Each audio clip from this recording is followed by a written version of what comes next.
अस्सलाम वालेकुम, welcome to weekly round up. आज हमारे साथ मिस्टर शुएब मेमन मौजूद है। सर कैसे हैं आप? जी, अल्हम्दुलिल्लाह, थैंक यू।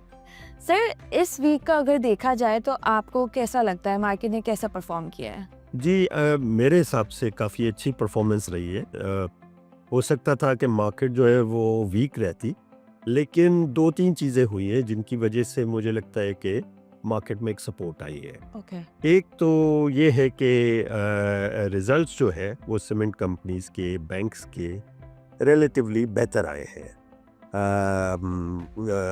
जिनमें आप जो है डीजी खान सीमेंट का रिज़ल्ट देख लें, आप नेपल लीफ का रिज़ल्ट देख लें, उससे पहले लकी का रिज़ल्ट अनाउंस हुआ था, तो सीमेंट कंपनीज़ के रिज़ल्ट्स काफ़ी बेहतर हैं। तो एक ये चीज़, दूसरी चीज़ ये है कि बैंक्स के रिज़ल्ट्स भी बेहतर है।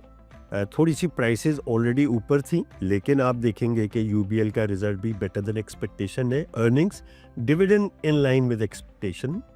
हबीब बैंक का भी ऐसे ही है। हबीब बैंक का रिजल्ट्स जो है, अर्निंग्स जो है वो बेहतर है, क्योंकि उन्होंने भी कैपिटल गेन्स बुक किए हैं, जो कि एक जनरल फिनोमेना है इस वक्त बैंक्स के साथ। तो डिविडेंड जो है वो भी एज पर एक्सपेक्टेशन है, स्लाइटली अबव द एक्सपेक्टेशन। तो बैंक्स की परफॉर्मेंस तो लैकलस्टर रही, क्योंकि बैंक्स ऑलरेडी परफॉर्म कर चुके थे। लेकिन आप देखें कि इस हफ्ते के जो आउट परफॉर्मर्स हैं उनमें सीमेंट कंपनीज जो है वो स्टैंड आउट करती हैं, जिनमें फौजी सीमेंट है, डीजी खान सीमेंट है, even lucky cement. Lucky cement के रिजल्ट्स पहले आ चुके थे, और वो कोई अगर आप देखें तो स्टार्टिंग फ्रॉम जनवरी ऑलरेडी वो 19% का रिटर्न जो है वो लकी सीमेंट पोस्ट कर चुका था till the close of yesterday.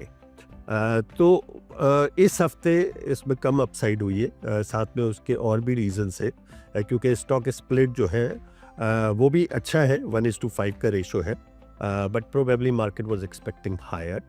लेकिन I think it's a good stock split. अगर आप देखें तो मार्केट प्राइस अगर नीचे आ जाती है और इंडिविजुअल इन्वेस्टर्स जो है उसमें पोजीशन लेते हैं, सो आई थिंक इंटरेस्ट जो है उसमें रिवाइव हो जाएगा। तो लकी सीमेंट भी ऑलरेडी एक अट्रैक्टिव वैल्यूएशंस पे ट्रेड कर रहा है, लोअर मल्टीपल्स पे ऑलरेडी। तो along with this stock split, मेरा ये ख्याल है कि it should catch the attention of the individual investors. तो सीमेंट ने आउट परफॉर्म किया। ऑयल लैकलस्टर सी परफॉर्मेंस रही, स्लाइटली पॉजिटिव, जिनमें पीएसओ का result is worth mentioning. I think PSO की प्राइस 1.5-2% ऊपर रही है अभी तक फर्स्ट सेशन तक, एंड द रीज़न बीइंग के people were expecting dividends.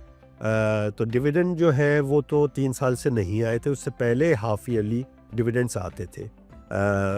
Why people were expecting dividends was that के इनके कैश फ्लोज में एक मेजर इम्प्रूवमेंट है, तो उसकी वजह से पीएसओ में एक हाइप क्रिएट हुई थी, बट डिविडेंड ना आने की वजह से फ़िलहाल जो है वो एक शॉर्ट टर्म अंडर परफॉर्मेंस हुई है। But I think versus index, I think 1.5-2% PSO बढ़ा है, और हमारी रिकमेंडेशन उस पर बाई की ही है। आई थिंक ये कंटिन्यूस अपसाइड दिखाता रहेगा ये स्टॉक। सर आपको कैसा लगता है कि आने वाले वीक में मार्केट कैसा परफॉर्म करेगी?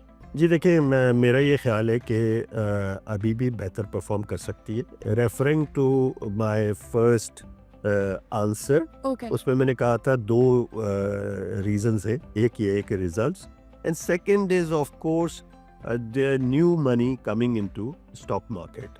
तो हमने देखा कि इंश्योरेंस सेक्टर की तरफ से बाइंग है, and we have seen buying in Hub Power, Fauji Fertilizer, Engro Holdings, and probably 1 or 2 more stocks. तो वहाँ पे बाइंग है, तो नया पैसा आ रहा है।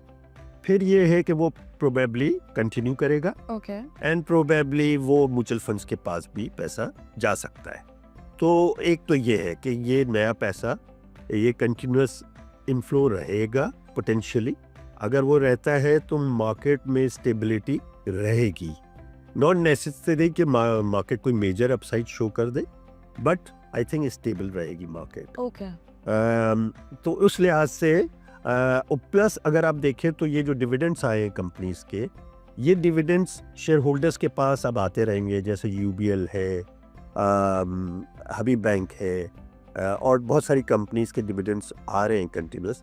तो मेरा ये ख्याल है कि ये पैसा जब आएगा तो ये पैसा मार्केट में दोबारा लग सकता है। ओके तो एक ये चीज़, दूसरी चीज़ ये है कि अब यानी मार्च में जो इम्पोर्टेंट चीज़ ये है कि आपका जो आईएमएफ के साथ टॉक्स होते हैं, तो उनके ऊपर जो 6 मंथ्स की परफॉर्मेंस है उसके ऊपर क्या कंक्लूड होता है। Most likely it is going to be positive, and as finance minister has said कि no new tax measures would be introduce.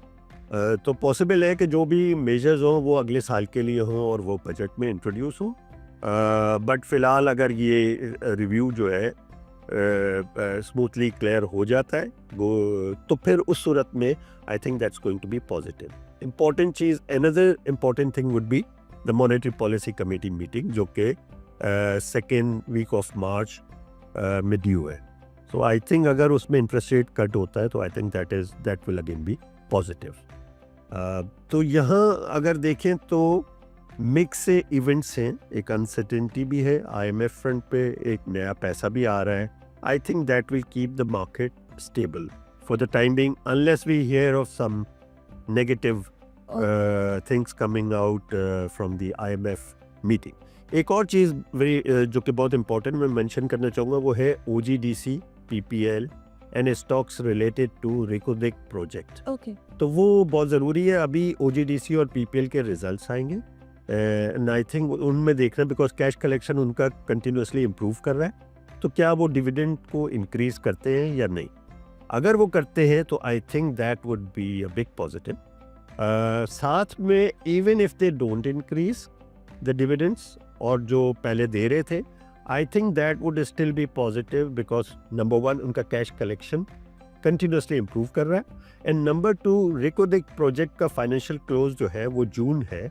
So I think in the next 2-3 months we would hear of something positive on Reconic project, जिसमें OGDC और PPL already own 8%। तो या तो वो stake sale करते हैं, depend करता है किस प्राइस पे। In any case, OGDC and PPL would turn out to be beneficiary from the Reconic project. okay, thank you so much for your insights, sir. You're welcome. Thank you for watching us, and for more videos like this, please subscribe to our social media platforms.